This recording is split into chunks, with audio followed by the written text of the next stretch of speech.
Welcome to Creature Guy Live Daily News. For those of you that don't know, my name is Ethan. Today we're going over a new Megaraptor discovery as well as elk over in Colorado and what's going on with a certain ornithopod species. We are streaming on both Rumble, YouTube, and Kick. So let's dive into the Mesozoic. So from Sci News, paleontologists find fossil of early Megaraptor dinosaur in Australia. November 10th. Oh, sorry. Paleontologists have unearthed a well preserved, almost complete left frontal part of the skull roof of a previously unknown species of Megaraptorid dinosaur in the upper Streletsky group or the early Cretaceous of Victoria, Australia. So I'm guessing this is probably taking place somewhere around 120 million years ago, back in the early Cretaceous of Australia, considering this is when we received different species of megaraptorids from the region, especially, um, and I'm guessing Australopithecus. So the new specimen provides limited support for the species that Megaraptor dinosaurs might have originated in Australia. Oh, what part of the upper skull? Seems to be just before the snout region.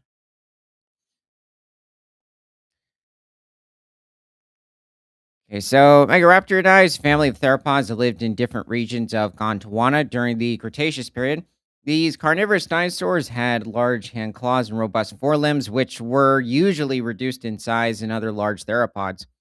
Yeah, it is quite interesting how, like, back in the Triassic period, so over 202 million years ago, you had certain species or lineages of theropod dinosaurs that would have had longer forelimbs, and the same would occur in the early Jurassic.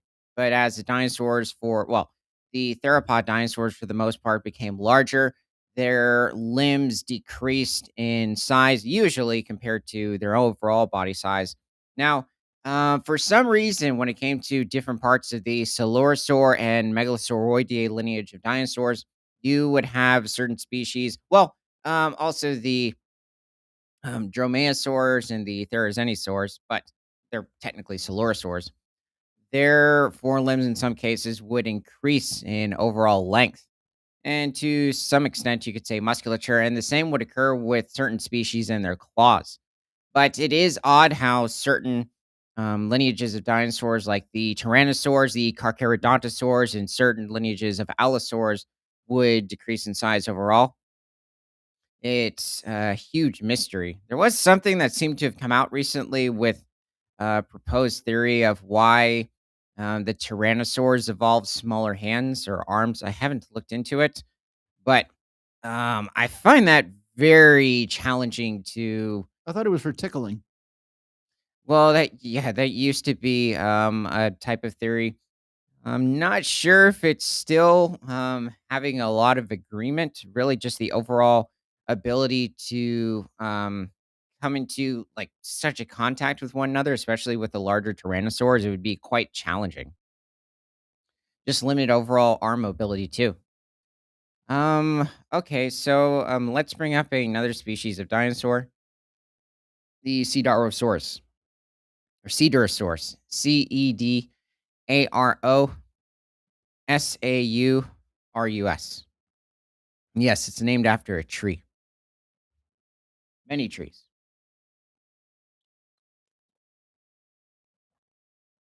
Okay, just for fun to start.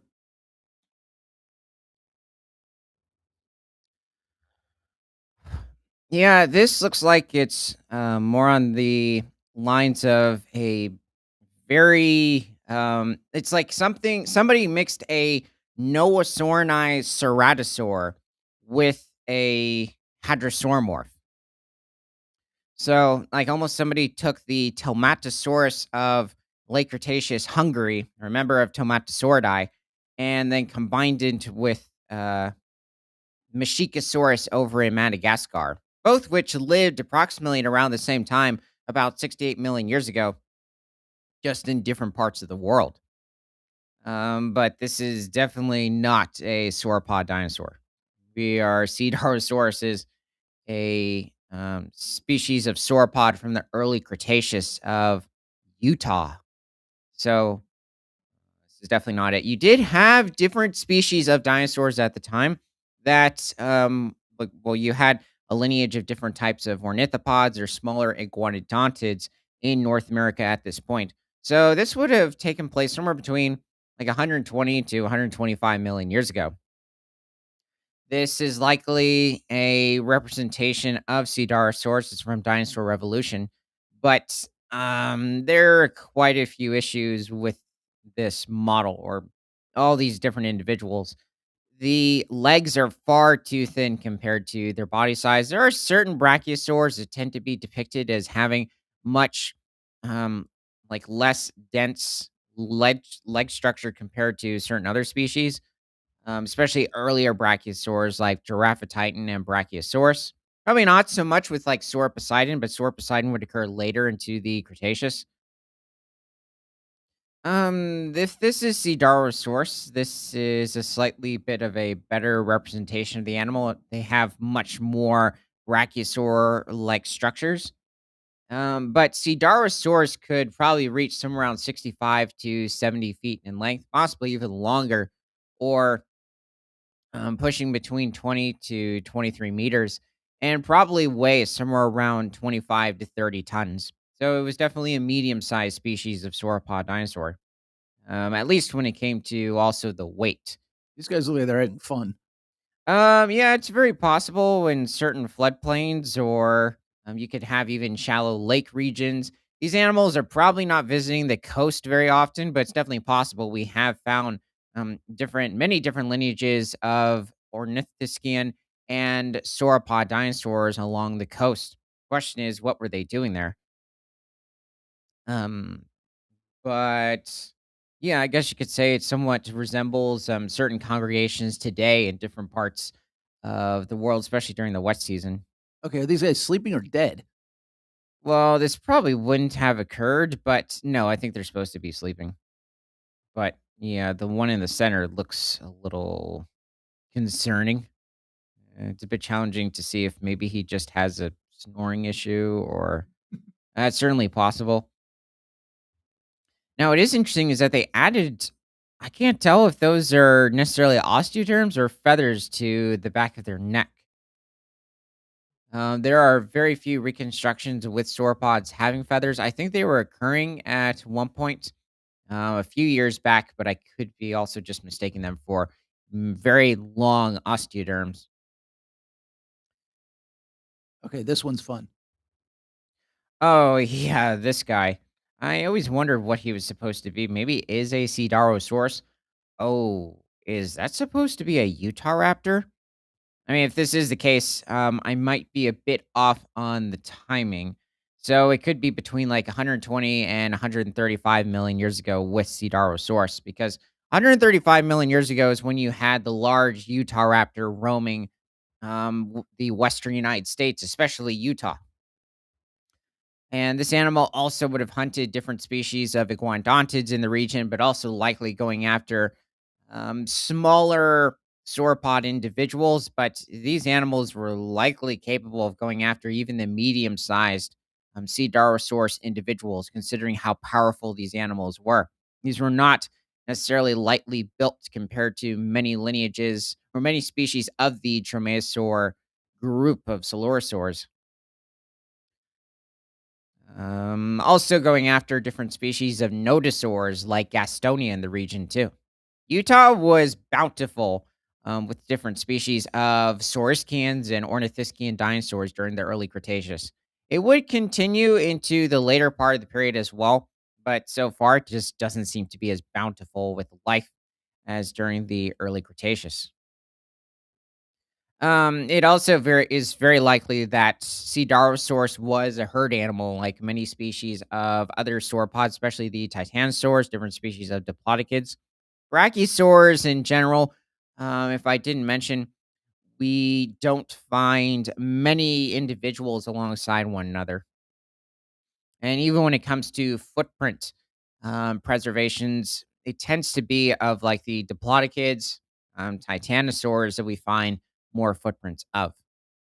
But I might do take a look at that. Okay, let's head back to the article.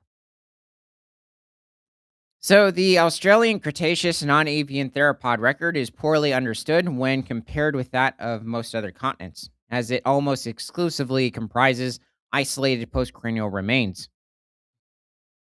P said, "Yo, Hey, theropod, welcome. Monash University paleontologist Jake Kodovsky and his colleagues wrote in their paper. Only four specimens described to date comprise associations of multiple elements, a pair of theropod pubic bones from the lower Albion Emerala formation, or Umarala. oh, So the Megaraptorid dubbed lightning claw from the Cenomanian Gryman Creek formation. P said they just subscribed." Well, thanks, theropod. And an unnamed Megaraptorid in the holotype specimen of Australopithecus wintonensis from the Cenomanian Whiten formation. So, yeah, when it comes to Australopithecus, he's one of the more renowned species of dinosaurs in the region. Well, especially when it comes to the carnivores. There used to be a theory that there was some supposedly a member of like Allosauridae from early Cretaceous Australia, but for close to a couple decades now, that has now been pushed to the side, or at least refused. You do have different species of sauropods that were roaming Australia during the early Cretaceous, such as Australotitan, Diamantinosaurus. Let's also, I guess, pull up Diamantinosaurus. So Diamantinosaurus.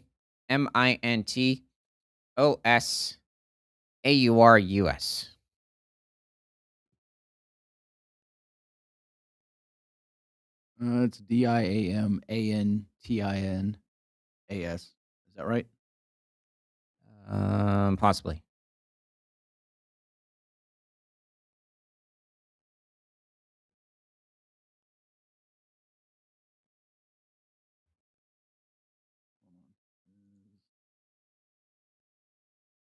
Is this correct?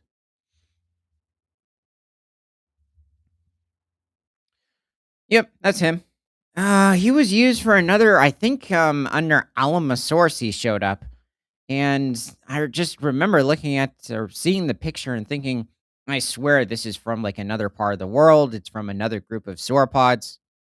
Um, well, I believe Diamantinosaurus might be within the same general clade of sauropod dinosaurs as Alamosaurus, so both being a type of or a member of Titanosauridae, but they're not from the same subfamily. I don't think Diamantinosaurus is a member of Lithostrodiae, which is what Alamosaurus is from. But this is one of the larger species of sauropods from early Cretaceous Australia, but it lived a bit later into the Cretaceous, probably somewhere between 110 and 120 million years ago. So after Utahraptor, the brachiosaurs like Cedarosaurus were roaming Utah during like 135 million years ago in the early Cretaceous.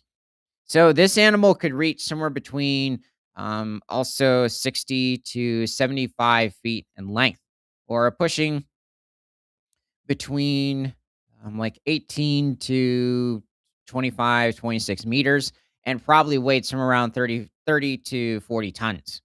So this animal was also feeding on different species of conifers, different species of ferns, and likely, but occasionally, flowers in the region. What is this?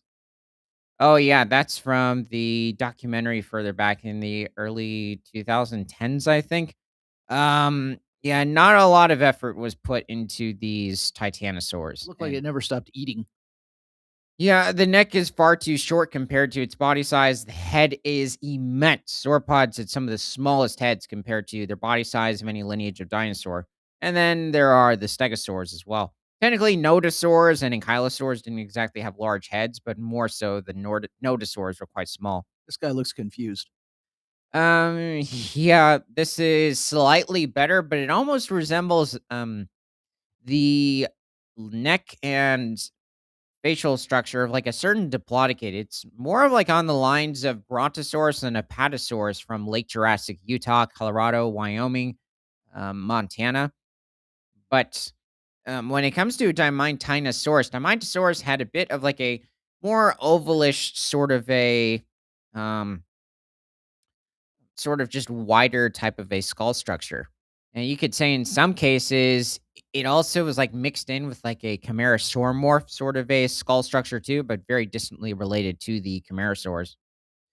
This animal was probably feeding on somewhere around 3,000 pounds of food each day or pushing over 1,400 kilograms.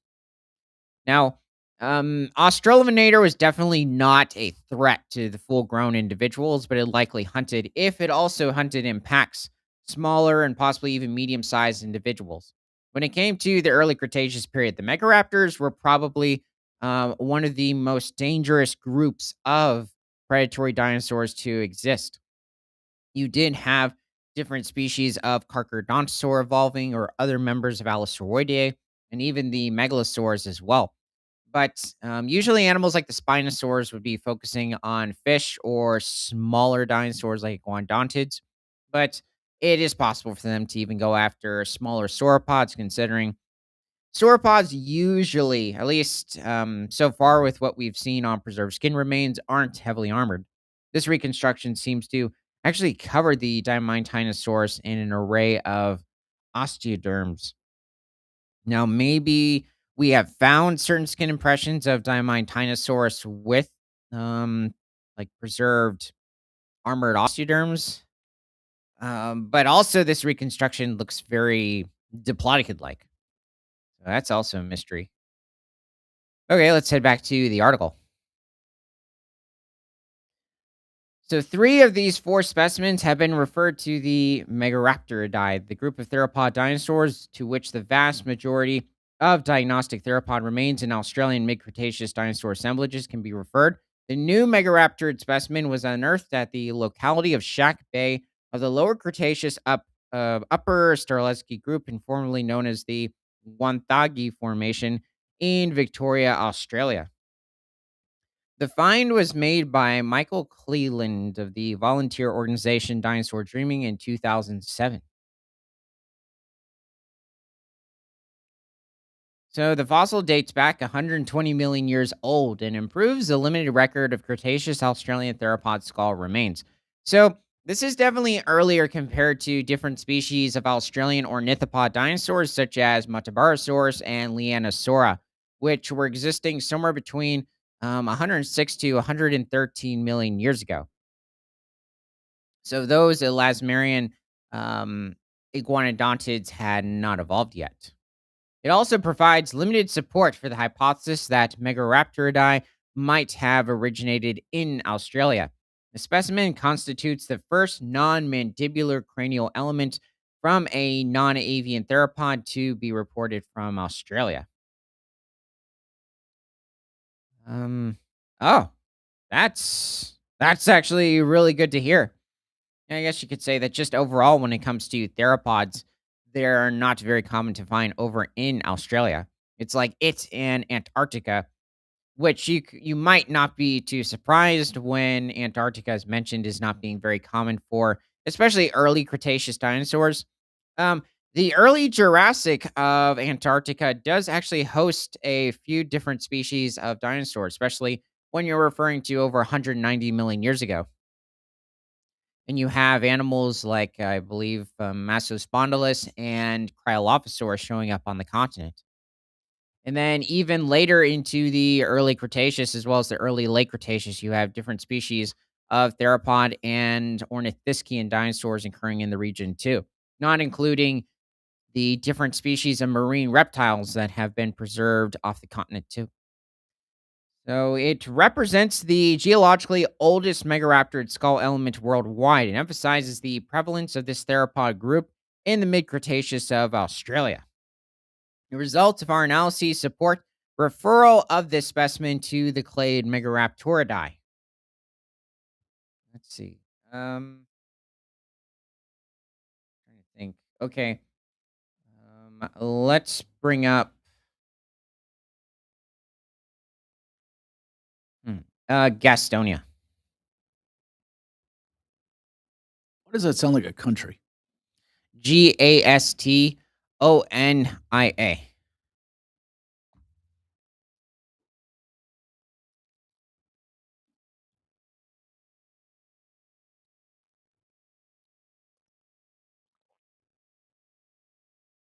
I don't think you're gonna like this.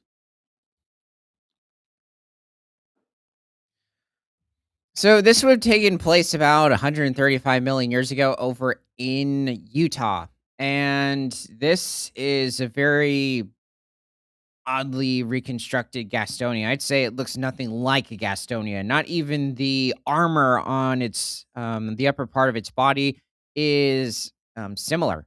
You could possibly say maybe the side spikes over along the tail, but even then they're far too short and not wide enough for a Gastonia either. The tail is far too long. It looks too ankylosaur like and trying to um, mimic the nodosaurs in overall structure. This is the skeleton of a Gastonia. So this is a species of nodosaur that pushed somewhere around 20 feet in length or 6 meters and probably weighed somewhere around 1.5 to 2.5 tons. And this animal was definitely not built for running. So it was probably just maybe occasionally a quick walker. Didn't need to be. For the most part, there was nothing that it really had to run away from. However, it did coexist with different species of theropods like the Utah raptor in the region. This better. Yeah, this is a good reconstruction of a Gastonia. I'd say the tail, especially towards the end, might be a bit odd. The side spikes do look a lot better, especially around the upper shoulder blade region, just above the rib cage. It is interesting. They added really small osteoderms towards the upper part of the thigh. I guess I might have to recheck to see if for some reason Gastonia did not evolve. Yeah, that's what I was wondering. I'm like, shouldn't there be like very elongated? Now, this is also just another drawing. It's not a skeleton, but spikes around the upper thigh region. Now, you could say that doesn't really wouldn't make any sense if there weren't spikes in that region, because we have found certain other species of dinosaurs that have a wide range of armor or weaponry across their body, and then there are specific regions where it's just lacking, and it doesn't make sense as to why. Now, This is a different picture, but same type. you could say it is, yeah, it doesn't look bad. Wait. That looks like a in the ocean. Not a stingray. No, they don't exist anymore. Oh, what is that thing? Well, I forgot. It's like 500 million years old. trilobite? No, It's no, not a they trilobite. well, they died out also about 252 million years ago at the end of the Permian. There just was a very low variety at that point. Um, yeah, I can't think I of can't the remember what it is. type of animal, but when it comes to the like lower part of the body, you could say it is definitely softer in that area, and that's where animals like Utah raptor would be trying to focus a lot of their hits on. But Gastonia, especially when it comes to the tail, I mean, this animal could easily slice through a Utah raptor. Now, I mean, the feathers and the overall just robust structure of the theropod would somewhat protect it, but against these elongated spikes, really hit with any force would possibly kill the animal on impact. Now, you could say there were also different lineages or different time periods within the early Cretaceous where it wasn't necessarily Gastonia, but later relatives like Sauropelta that would be having to deal with much larger predators, such as the Acrocanthosaurus, which roamed in Texas and Colorado, Oklahoma, North Carolina around 110 million years ago. And Sauropelta also wasn't much larger. I'd say Gastonia might have been a bit wider. Sauropelta seems to have a bit of like a taller stature to it. Also, much longer spikes towards the front of its upper body, but not necessarily having the wide spike structure that we see in Gastonia. This is a very specialized species of nodosaur when it comes to overall weaponry. Yeah, I like this reconstruction as well.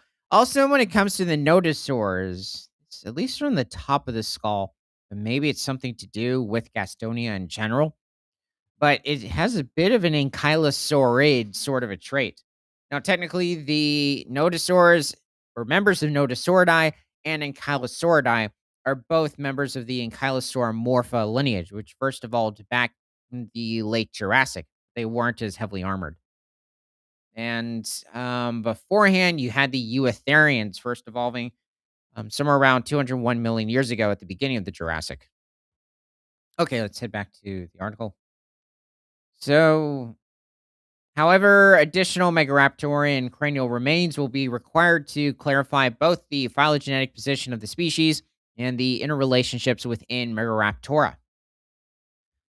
Yeah, I mean, that's really good to hear that we found these specific skeletal fragments of Australovenator. But unfortunately, that is all that we found.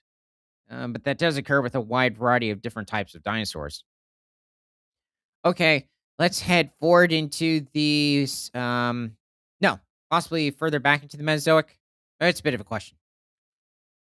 So, from Sci News, new plant-eating dinosaur unveiled, Vectodromius insularis. So, fossils of a small hycephalodontid dinosaur unearthed on the Isle of Wight in southern England have been recognized belonging to a new genus and species. Interesting. I've heard of definitely close relatives of likely this animal, such as Orodromius, but he existed much later. I'm assuming into the Cretaceous. I don't believe it's told us at the moment how old this animal is, but technically, like the Orodromiid lineage of plant-eating dinosaurs never became very large. They were within the 4 to 8 foot realm, or somewhere between 1.4 meters to about maybe 2.5 meters in length. Identifies Carnotaurus is in the chat. Welcome, Ceratosaurian. It's a really good reconstruction. And what's also interesting is that we haven't found preserved feathers of these animals, but it's very possible that also due to their small size, there being a bit of a cold front occurring during the late Cretaceous, even certain parts of the early Cretaceous, they were feathered, which is also why certain Australian dinosaurs, such as the Leanosaura, can also be reconstructed with feathers, or members of the Elasmerian lineage. So, Vectodromius insularis roamed Earth during the early Cretaceous epoch. Okay, so this is much earlier compared to Orodromius, 125 million years ago. This dinosaur was slightly bigger than a chicken and was a type of Hycephalodontid or Hycephalodonti. Um, this wasn't hitting me beforehand with the Hycephalodonts. A group of nimble bipedal herbivores that lived alongside early Tyrannosaurs, Spinosaurs, and Iguanodon or Iguanodontids. Yeah, so sometimes you can mix up like the Hycephalodontids with the Elasmerians, Thessalosauриans. There's another group of dinosaurs. Who is the Heterodontosaurs? But all of them had very distinct facial structures, even when it came to the forearms as well. It's their overall morphology. Vectodromius insularis is a close relative of Hycephalodon foxi, a dinosaur originally described in the Victorian era and one of the first dinosaurs to be described from relatively complete remains, said University of Bath paleontologist Nicholas Longrich and colleagues. Small and with gracile with bird like hind limbs, Hycephalodonts were used by famous scientist Thomas Henry Huxley as evidence that birds were related to dinosaurs. Carnotaurus said, "What are you talking about today?" So we're going over Megaraptors over in Australia, Hycephalodonts over in I think England, and then Rocky Mountain elk over in Colorado, as well as brachiosaurs and other species of theropods and ornithopods. They're in Ankylosaurs too. So, Thomas Henry Huxley. I'm familiar with him, but it's not hitting me at the moment what specifically he brought about as to different theories and discoveries. So, Hycephalodon foxi is also found in the Isle of Wight, but was found higher up in the rocks, perhaps 2 or 3 million years younger than Vectodromius and Coelaurus. Yeah, hi, Cephalodon. He is definitely a somewhat more renowned species of ornithopod dinosaur, especially when it comes to the smaller bipedal species. Um, let's see. Let's look up. We're over in England, the early Cretaceous. Let's go over to Iguanodon. So Iguanodon.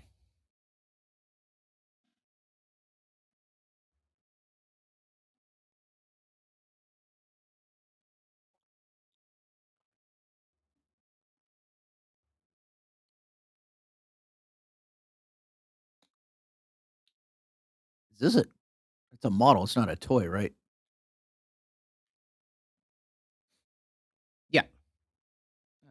Far too thin though for a iguanon. This could be for a Decotodon that existed around the same time over in Utah. Had a much more gracile sort of a physique and only reached maybe about 20 to 23 feet in length. They're pushing 6 to 7 meters. Iguanodon was much larger, pushing around 9 to 10 meters in length, or about 30 to 33 feet, and probably weighing in around 4 to 5 tons. Wait, was it iguanodon and dinosaur? That was who the animals or the main characters were supposed to represent. They did coexist with different species of mammals, but lemurs will not evolve until later into the Cenozoic era. Let's see, was another thing. They technically in the movie had all types of dinosaurs from different time periods in different parts of the world that would not have come into contact with each other. Fact, I'm trying to think of any specific species that were in the movie that would have even come into contact. Oh, you could have had the Pachyrhinosaurus and Styracosaurus come into contact with each other during the late Cretaceous. Uh, Those are the only dinosaurs, and the Parasaurolophus too. Carnotaurus said that. Wait a minute, I lost something. What did they miss? Well, the first article, Yeah, it was the Australian Australovenator Megaraptor. and then said, "Do you think we could have found a mummified Spinosaur or other theropods?" Well, if you're referring to finding a lot of preserved skin, possibly like evidence of maybe even the digestive tract to an extent, yes. Now, not um like with really preserved DNA, that is very unlikely. Um, but we have found it with different species of hadrosaurs or hadrosauromorphs, different species of like smaller ceratopsian. Well, even technically, when it comes to Triceratops itself, over in 68 million year old Montana, we have found a wide, like a huge amount of preserved skin from the animal. I'm trying to think of who else. Theropods, for some reason, if you're not including the smaller oviraptorids or the microraptorids, like different smaller members of Dromaeosauridae, it is very rare to come into contact with like preserved skin specimens, which is what we usually refer to as mummies, but also where like the skin is still intact with the skeleton itself. And there's also like preserved regions showing where different organs would have taken place and even bits of like preserved vegetation when looking at these preserved hadrosaur mummies, especially of like Brachylophosaurus. I think there was another one more recently, and a species of nodosaur that was discovered a few years back, also with a wide variety of preserved skin and tissue. We have found it with T Rex to an extent. And like we do have different skin specimens and even bits of tissue that have been preserved from T Rex. Allosaurus, I will have to check up on. I don't know of any at the moment. Iguanodon, we have found preserved skin of Iguanodon.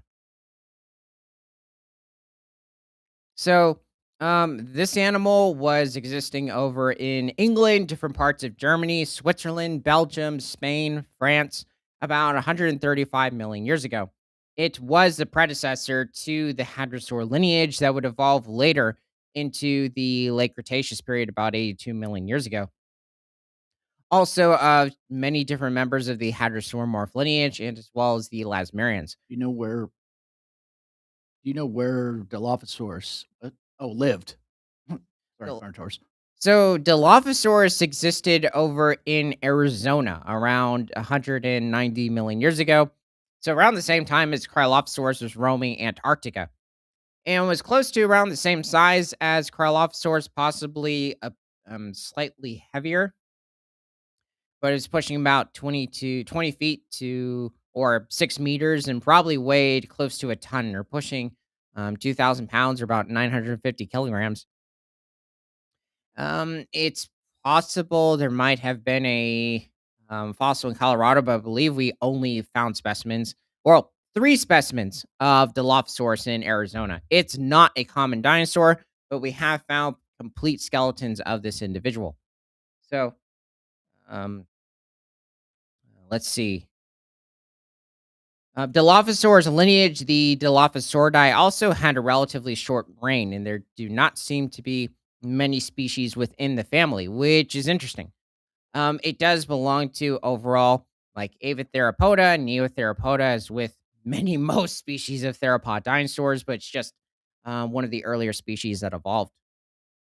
So, existing in probably like the same regions that Coelophysis existed back in the Triassic, but Coelophysis was roaming Arizona about 213 million years ago. So, this animal wouldn't evolve for really another 20 million years. Carnotaurus had one more comment. I heard somewhere Dillo ate Allosaurus. I don't think that's true. No, Dilophosaurus and Allosaurus did not come into contact with each other. Possibly early predecessors to Allosauroideae, but um not Allosaurus itself. Allosaurus will not evolve until about 152 million years ago over in Utah, Colorado, Wyoming, not including the species over in Europe. Okay, we're going to take a 2-minute break. We'll be right back.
Yeah, so if a Dilophosaurus did come into contact with an Allosaurus, that's the end for pretty much that Dilophosaurus. The Allosaurus can run it down.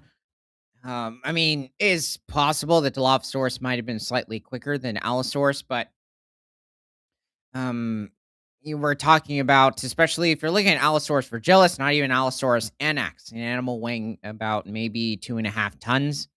And the Dilophosaurus is really not a formidable adversary. Has a very weak jaw structure, very small arms. There's not much that it can do. So, let's see. Trump. Um, oh, right. We were on Iguanodon. What was I bringing him up?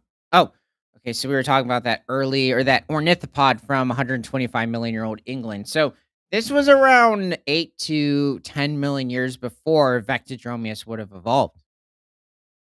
We do have evidence for creatures like iguanodon existing in herds. So the iguanodontids in general were extremely social, and they were coming into contact with different species of spinosaurs like Baryonyx, as well as a smaller species of raptor in the region called Vectoraptor, which was a close relative of the Utah raptor over in adjacent America or the United States. Let's see. So, also something interesting about the iguanodontids is that during their reign, they did have a thumb spike, at least for the most part, and especially with iguanodon, this is one of its renowned traits. However, once different species of hadrosauromorphs and hadrosaurs evolved, they ended up losing that thumb. Why? I mean, you had it where the animals in some cases became a little less robust, but they did increase in overall size yet still losing that beneficial weapon. So why in evolution did the body decide to make such a tragic um discardment? Okay, so let's head back to the article. Wait a minute. Made one more comment. Uh, Wait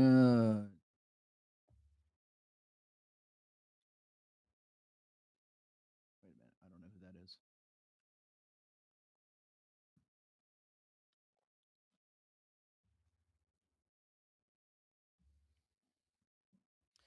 And these animals also were some of the most efficient chewers of any group of dinosaurs. You had it where Iguanodon had hundreds of teeth inside of its mouth, not any around the beak, just towards the inside of the mouth. So essentially, hundreds of molars that they also lost consistently throughout their lifetime. So they had an endless supply of teeth. Who is this? Oh, okay. So this is Dinohyrus. So this is a species of ornithomimid, the largest species of ornithomimid. Wait a minute. So I find it funny that okay, Dino, is the same family as Ornithomimus. Oh, yeah, I would say it also was a bit of a shocker when this first came up as being a member of the ornithomimid lineage, because when you're looking at it at first, or at least I was thinking it might have been just some odd Spinosaur, but when looking at the overall depictions of what they found of the skull, because apparently the skull went missing, and then looking at the forelimbs, it was just a really huge question as to what this animal could be. But definitely, when looking at other ornithomimids, besides really the increased back vertebrae structure, afterwards really wasn't too surprising um, that this is classified as part of the ornithomimid lineage. It's just very unique in its overall morphology, its physique, its skull structure, and the fact that this animal was feeding on wetland plants back in 70 million year old Mongolia. So Dinohyrus could reach somewhere around 36 feet in length or pushing 11 meters and probably weighed somewhere around 6 to 7 tons. So, being one of the largest species of bipedal herbivorous dinosaurs to exist. So, also coexisting with a large Therizinosaurus at the time, but not really competing for food. Didn't have larger arms or longer arms, but not longer claws. Possibly more robust, however, than Therizinosaurus's claws. So, back to this Hycivelodont. Let's see. Didn't it eat fish sometimes? There is evidence for Dinohyrus feeding on fish. We have found preserved stomach contents of both aquatic plants, small stones, gastrolids, and certain smaller fish species that it would have fed on. So it was herbivorous and piscivorous. So piscivorous meaning it fed on fish, or you could just say omnivorous. But I guess in some cases you have to be a bit careful with how you use the word omnivorous because so far we do not have any evidence for, at least that I know of, Dinohyrus feeding on carrion or carcasses as well as hunting other smaller species of dinosaurs. Plus, at that rate, aren't camels omnivores? Yeah, camels, you could say, are much more omnivorous, at least that we know of, compared to the Dinosaurus at this point, because there's evidence of camels going up to carcasses and eating fresh meat as well as munching on bones. The same goes for different species of deer. Horses will occasionally do it. I'm not sure about zebras. I haven't heard of that when it comes to zebras. Well, zebras will eat I believe the placenta bag that their own foals will come out of, so that technically is omnivory. Doesn't sound tasty. No, but it always kind of looked like um well, it's kind of creepy at first. I mean, it still kind of is because it sort of resembled lasagna or somebody took off the cheese of your pizza. So it made it a bit challenging to eat at certain points. Wait, what? When you were eating it? Yeah, when it because like you're thinking of like moose or zebras, even deer eating that specific, part of um technically themselves. They did create it. So now you understand it's like to um get rid of that lingering scent like for later on. The problem is at the moment, after the foal or the calf is born, that scent isn't going anywhere. It doesn't have like some sort of, a weed eater and worm to try to, get rid of. Well, okay, maybe that's a bad. A It weed doesn't have eater? a it doesn't have a flamethrower to Turn off the scent. incinerate the scent. Weed eater. Okay, one goofy question. Identify Scar said, "What dino would you ride like a horse?" I would say Dino Harris does not look very comfortable. Maybe around the bottom of his neck. The question is, how much pressure can he handle? But I would think a 6 to 7 ton animal, even the largest person on Earth, he could probably handle. Maybe. Let's see. Oh, well, I mean T Rex definitely. Though Brachiosaurs also they look. I think also from Dinotopia. They seem to be fun to ride. The problem is it's the way a Brachiosaurus is statured, and it's almost like you're going up a roller coaster to an extent, and that doesn't seem very comfortable. Um, let's see who else. I would say maybe certain species of Titanosaurs, um, like like who possibly like even Patagotitan would be great. The ornithopods, like even and Montosaurus would probably be um a fairly good animal to ride. Parasaurolophus too. Triceratops is possible. Um, Also, just when looking at the stature to an extent, there's enough of a flat area. I think that you could have a bit of a seating arrangement. But yeah, definitely, T Rex or Giganotosaurus, even Allosaurus to an extent. This is definitely one of the funniest comments. Um, Now, I mean, you have it where the much smaller horses today or donkeys, mules can withstand a lot of weight. Just a bit of a question when it comes to, the dinosaurs. The same thing would have occurred in like different species of mammoths or larger proboscidean or members of the elephant family, like the dinotheres. Who Predator else? said Edmontosaurus is good. Yeah, I think they would just be a somewhat calm sort of animal to ride. I mean, as long as you have an established not a bond, and you're taking pretty good care of it, especially when it comes to feeding it. You're not locking it up in a stall the whole day. That's something that wouldn't be recommended is keeping the tyrannosaur or the monster, the brachiosaur in some stall, like let it, roam in the um T Rex would eat you. yeah, he would pretty much eat anybody if he was locked up in a stall. But if he's outside roaming and he's got plenty of food, the problem is how are you going to feed, especially a T-Rex? I think animals like the Ammontosaurs, the Brachiosaurs might be a bit less of a challenge to keep well fed. Now the problem is I need to take a look into like this different species and genre of like sequoia, redwood trees. Just different species of conifers as well, like even the araucarias that have evolved to this point, and what certain species might still remain from the Jurassic period or even the early Cretaceous. I mean, considering you do have it where the wide um, clade of these different species of plants were around, like even towards the Permian or the Carboniferous period. So well over 340 million years ago. But the question is, what specific species are still living? Carnotaurus said, would T Rex really eat you? Because it doesn't know what you ate. Well, yeah, I mean that is interesting. That would because what an organism ate beforehand is going to have an impact on the animal that is going to eat it. So, yeah, I mean, you could have had it where if you were munching on chocolate or maybe even grapes, but I'm looking at it from like a canid or a cat response. No, I'm not sure how crocodiles or alligators um react to grapes or chocolate. I would assume it's not too great for them. I think they're okay with berries, just like cats, dogs, bears, most berries. Where am I going at with this? Oh, one thing that never make seems to make any sense, especially when it comes to movies, is that the carnivore will eat the person that's covered in different like leather, um, Velcro boots or shoes, and then you have like maybe a belt, and then overall the dense layers of clothing on top. Maybe a certain metal hat in some cases. They wouldn't like the taste. Well, the taste, the texture, it's like, The you know, chemicals coming off of them.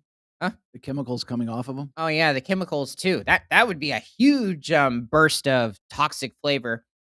And what is this?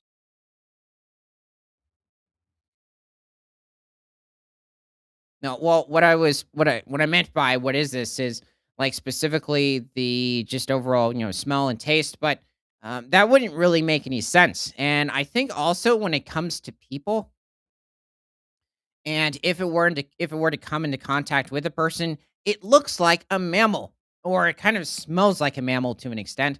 So it's like, is a T-Rex going to ignore you, or are you just at that height where it's like, you seem like a dromaeosaur, especially if it has young, or you're about the height of a dromaeosaur. Maybe I should just stomp on you. Or why don't they just specifically do that, like what happened to the guy in the Lost World? That made complete sense instead of just consistently biting everybody. They're moving at also a slow enough pace, so maybe that was why. And he also fell. Anyway, it was probably a bad comparison. No, but it was funny. Yeah, I think if you had certain types of chemicals, the T-Rex would probably just go away. I do think it would come back if it really is determined to, or it finds a specific person as um, a threat. It's going to make sure that it doesn't come back. So, see. Maybe there was something else with that. Yeah, it's just eating everything never seems to make sense. I mean, I think the reason why something like maybe a nodosaur and ankylosaur piece of armor would make more sense for something like a T Rex or another species of tyrannosaur like an Albertosaur to grab onto, or a Tarbosaur, is because, like, it has that distinct sort of flavoring on the armor of that specific Ankylosaur or Nodosaur, so it gets a bit of that, Ankylosaur, Nodosaur keratin. It's like, okay, a bit of seasoning. This is nice, but at least that's my guess. Maybe it wouldn't, taste that great either. Now, they still have to be careful considering you could have it where they slice a bit of their own mouth from biting onto, especially more of like a spiked osteoderm. Or Wait, the ankylosaur moves, and it's more of like a sort of smoother type of an armored structure. But depending on how the ankylosaur moves, it can, jolt into the tyrannosaur's mouth. So it still has to be careful. identifies Carnotaurus. Cretaceous period what? What are you asking?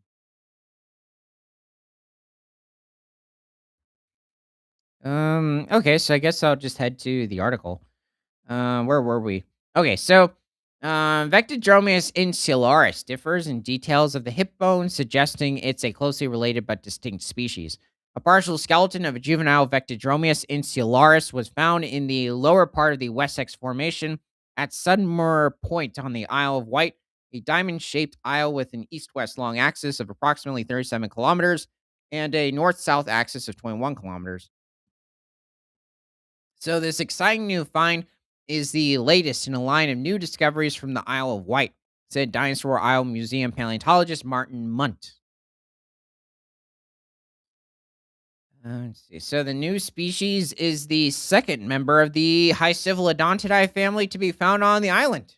Well, this is good to hear, suggesting that Europe had its own family of small herbivorous dinosaurs distinct from those found in Asia and North America. Okay, let's see who else to bring up.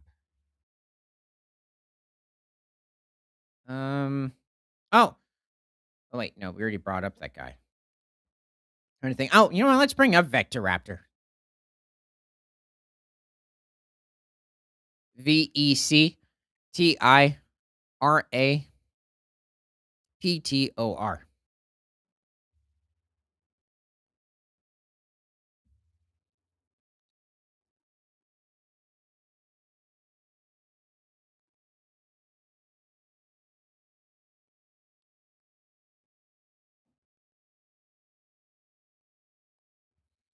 Hmm. Okay, well, I'm guessing that's a high cephalodontid in the background, but I think it might be a bit large, or this is just a smaller Vectoraptor. So it's not necessarily the size of the Utah raptor, but it does approach that realm. It's definitely one of the larger species of dromaeosaurs.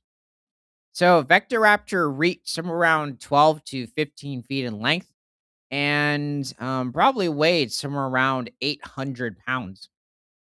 We're pushing between like 4 to 4.4 meters and probably weighed maybe somewhere around 350 kilograms.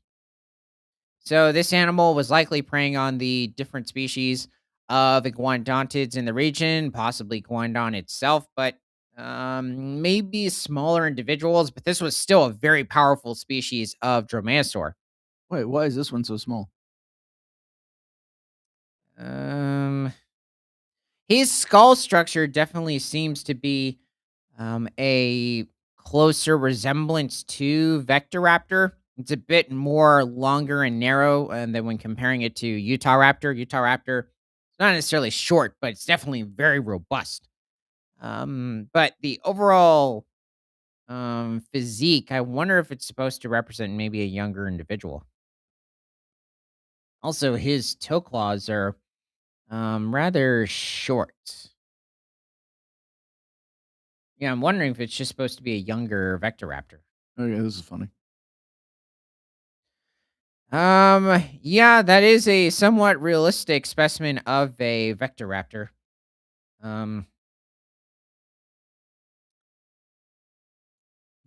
yeah, I mean, this animal would likely be going after also the different species of smaller sauropods that would have inhabited the region too, just like Utah Raptor was hunting over in North America.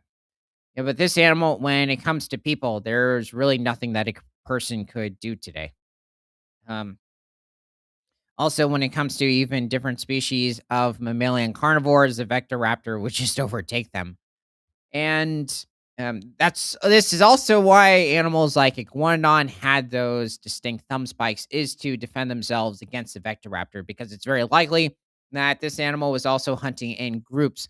Not that one wasn't simply capable of doing a lot of damage to different species of smaller to medium-sized species of ornithopods, but to help bring larger species of sauropods or even the larger ornithopods um, down efficiently, you probably would need a pack. And the same thing would go for the different species nodosaurs in the region, like the Polycanthus. Yeah, this is not a bad representation of Vectoraptor. I think there might be some issues. It's like that specific horn-like structure towards the front of the eye sockets, which is more of a characteristic that you see on certain members of Allosauridae and not really on the Coelurosaurs. You do have it where different species of Tyrannosaurs will evolve a specific like horn-like structure, but it's not protruding like in a backwards or reverted diagonal sort of a direction. That's really an allosaur trait. Um, Now there are certain allosaurs that are a bit straighter too, but this just doesn't seem to be a Coelurosaur. Now, focusing on the rest of the animal, I think it's okay. This animal would have had quite robust sickle claws. Also, when it comes to the forelimbs, very robust. So, also when it comes to the jaw structure of this animal, many tend to think of the raptors as not having very powerful bites, even when it comes to the larger species as well. You could have had it with the larger species. They were approaching saltwater crocodile bite forces in some cases. So, pushing between 2 to 3,000 pounds per square inch. It was quite massive. Um, which essentially dwarfs most species of mammalian carnivores. Now, Vectoraptor has a big question, and here apparently he's chasing a lizard. It's an appetizer. Yeah. Let me close it. Yep.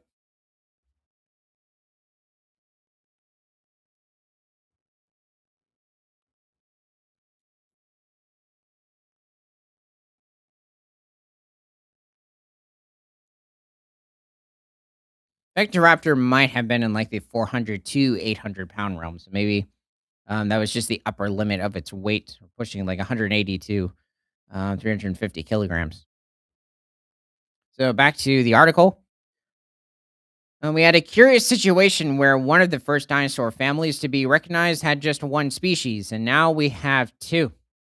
What's intriguing is that they're not particularly closely related to anything found in North America, Asia, or the Southern Hemisphere. They're basically Laurasia and Gondwana. Wait, no, that wouldn't make sense because Europe's part of Laurasia. We're still piecing together how all these dinosaurs are related and how dinosaurs moved between continents. After Pangea broke up, there was a lot of isolation, leading to different kinds of dinosaurs evolving on each continent. It is utterly bizarre that so many new dinosaurs are being discovered on the Isle of Wight, said University of Portsmouth's Professor Dave Martle. Vectodromius insularis is the seventh new dinosaur species, or new species of dinosaur, to be discovered in the last 4 years. This is all down to the amateur collectors. Now the question is, was this sounds like it wasn't found in a museum drawer or some institute drawer like many species have been recently, even when it comes to current animals.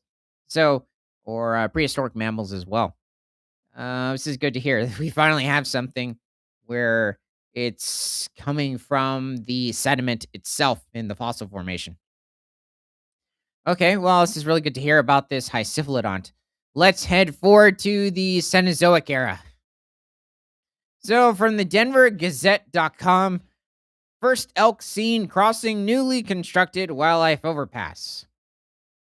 So, I'm guessing these are. Okay, so yeah, somewhere in Colorado. I don't know why, but those elk look a bit off. It could be real. Okay, so the first elk to use the newly constructed Greenland Wildlife Overpass have been spotted, according to a Facebook post from the Colorado Department of Transportation. A video captured shows three elk make their way across the overpass. Oh, I thought it was going to be a much larger herd, according to CDOT. I thought it was one. Oh, oh yeah, because it says first elk. Still, I was just assuming there were going to be several. Like, if this was over in some part of like West Texas where there's only like maybe a couple thousand elk, I understand. Or certain areas of maybe Kansas or Oklahoma, Nebraska, where there's very small populations, Pennsylvania, West Virginia. But here, Michigan, it's a bit shocking. There were three in Colorado. Now I understand that Colorado has experience because of the like a couple of winters back. It was a very harsh time for all the populations, and a few massively decreased in size. But then apparently they jumped back in population. However, we had a recently horrific winter ordeal. Well, at least when it came to the overall snowpack, but still, I would assume that would affect the elk as well, and especially when it comes to their gestation, and then later on when it comes to the calves growing up, especially with the droughts going on. I wonder how that's also going to affect these populations as well. But let's get into what crossed the bridge. According to CDOT, the overpass crosses Interstate 25, I 25 near the Greenland interchange between Larkspur and Monument, and is the world's largest structure over a major roadway for wildlife to cross. Really? Wow. I thought it was like somewhere over in Alberta, like adjacent to Banff or Jasper National Park. This is somewhat not surprising for Colorado. So, completed in December 2025, it was built through a partnership between CDOT, Colorado Parks and Wildlife, and Douglas County. It was designed to improve wildlife connectivity and reduce the risk of wildlife vehicle collisions. I mean, pretty much it's what they're all designed for. Um, let's see. So the overpass spans 6 lanes of interstate traffic, connects 39,000 acres of habitat on both sides of I-25, and measures 200 feet wide and 209 feet long. It is also part of the overall wildlife crossing system that's expected to reduce wildlife vehicle crashes along the stretch of I-25 by 90%. Well, I guess we'll see. This overpass was also designed to address the specific needs of large animals, including mule deer, elk, and pronghorn. Um, well, I mean, I guess it's good to hear that we had 3 individuals. I'm guessing that the mule deer and pronghorn were crossing it too, but they didn't mention that. I'm guessing cougars and black bears, depending on where this is located, because it's just not hitting me specifically. We'll use it as well. Apparently, the wolves that have been reintroduced to Colorado in recent times have also been having a bit of a problem. There have been certain ones that have been perishing. Let's see. So, we're going to give everybody a minute for those that have a certain question about prehistoric or current animals, um, and put it in the chat.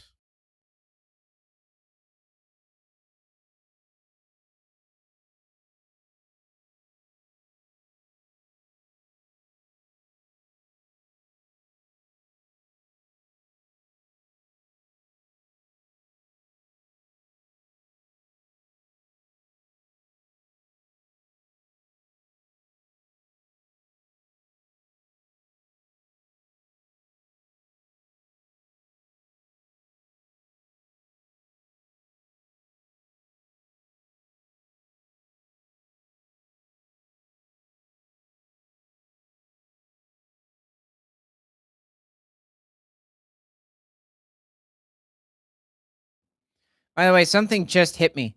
A little while back, somebody asked about the smallest species of ankylosaur to exist, and that is not the Australian nodosaur mimi, and it is actually a true species of ankylosauridae, Lionangosaurus. Let's bring him up. So Lionangosaurus.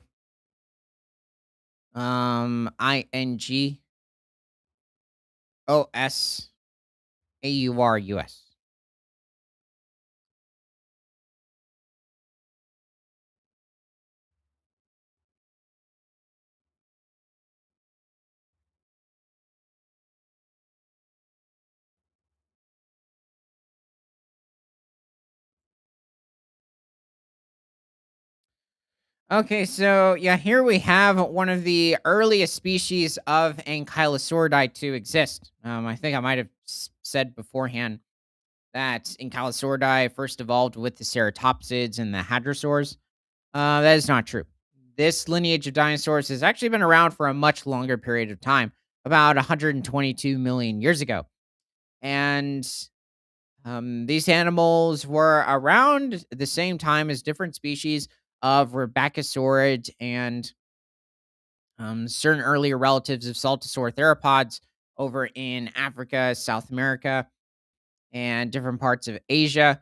But this ankylosaur is from China about 120 million years ago. And Did there are, did they swim? it's most dinosaurs, it seems, had the ability to efficiently, like, basically have a basic sort of swimming mobility. Yeah, but this one's underwater, and then this one's underwater. Yeah, Is it the I'm same one? noticing that. No, it's not the Um, same one. I'm wondering if maybe it was found in marine sediments. Um, I'll have to take a look into that. Or if we even found evidence for this animal having fish inside of its stomach contents, like we have found of Dinohyrus. It's almost like a turtle. Yeah, this is a bit of an odd representation. I don't believe it had this necessarily of a type of armored arrangement. And even the head structure, it's a bit too much like certain later species of Ankylosauridae. Whoa. Okay, that is a very complete skeleton of Leonangosaurus. So this animal was only about 8 to 9 feet in length, or pushing somewhere around 2.7 meters. Oh, I thought it was inches. No, no, no. I believe it's an adult specimen. They're fairly small, but it's also the beginning of Ankylosauridae. The Nodosaurs had already evolved much earlier in the late Jurassic, but this is when the Ankylosaurs had first come into view. I think we just have fragmentary remains from slightly further back, but so far this seems to be the smallest confirmed species of Ankylosauridae. You did have certain species of tyrannosaurs that did exist over in China at this point, but it seems to be somewhere around 122 to 120 million years ago is when the or a group of tyrannosaurs, being the Proceratosaurs, went extinct. So it's possible that Lionangosaurus might have come into contact with the much larger Yui tyrannus at this point, which probably weighed somewhere around 1.5 to 2 tons. Um, wow, we found several individuals. This was from 2024, I think, of Lionangosaurus. Says 2001. Oh, okay, never mind. That was well. It seems to be quite successful for the time. Also, when looking at the leg structure, you could say, well, it's a smaller animal, but it still doesn't seem to be very heavily built compared to the rest of the animal. I could say also the tail looks a bit small as well, but it has a very wide core. I mean, that is definitely an ankylosaur trait. It really does show that even back in the early Cretaceous, ankylosaurs were just wide behemoths roaming the landscape for different species of ferns, I think flowers. these are hatchlings because this one literally says hatchling. Huh. I But wonder if they were. there's a tail difference. Look at the tail on this one and look at the tail on this one. They don't look the same. Yeah, this one's a bit shorter, a little more rigid almost in structure compared It to. doesn't look the same. Yeah, this individual seems a bit almost smooth to an extent. And even the leg structure looks a little more dense, but you said that this one's a hatchling. Mhm. Um, that's odd. Think we can possibly see the teeth on the upper part of the skull, but they would extend into the very end of the late Cretaceous, still inhabiting different parts of Europe, Asia, as well as North America, even into South America and possibly Antarctica during the end of the Cretaceous period. Definitely around 70 to somewhere between 70 to 74 million years ago. It seems like there was a species of ankylosaur roaming Antarctica, possibly when there were even certain cooling events too. It's really the early Jurassic when we're talking about much warmer periods over in Antarctica, also with plentiful dinosaur species, but you still had warming events during the early Cretaceous as well. Yeah, they even make him look a bit like an alligator snapping turtle in this instance. But Ceratopsians were, for the most part, herbivorous. It does seem to be with a wide variety of different species of smaller dinosaurs, but like we've seen with the Dinohyrus, and it's much larger. You could say it's like a medium-sized species of herbivorous dinosaur, despite being possibly the largest of the theropod herbivores in general. Um, for some reason, on smaller species of dinosaurs, they were omnivorous. Why though? I mean, even when it comes to protein intake, these animals didn't need as much food as the larger species. So that's definitely a bit of a question. Were they also feeding on different species of mollusks? So going after different types of clams, oysters, maybe even snails occasionally, depending on the species. Okay, so Thanks for joining. And from prehistoric to present, my name is Ethan. This is Creature Guy Live Daily News. We are streaming on both Rumble, YouTube, and Kick. So, happy International Hycephalodontic Day and Independence Day. And remember that nothing is better than all animals all the time.